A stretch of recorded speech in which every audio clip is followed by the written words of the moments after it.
Hello, in this video I'm gonna show you how to change the aspect ratio on LG 43QNED80. To do it, press and hold on the settings button on your remote. Then it will load and open the full settings. In the full settings, make sure you are in the picture tab and find aspect ratio. Now you can click on user selection and select any of those. So it will be applied to the content that you're watching.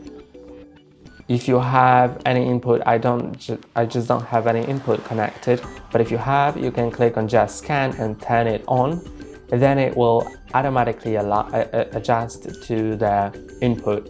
And that's all for today. Don't forget to like and subscribe. See you next time.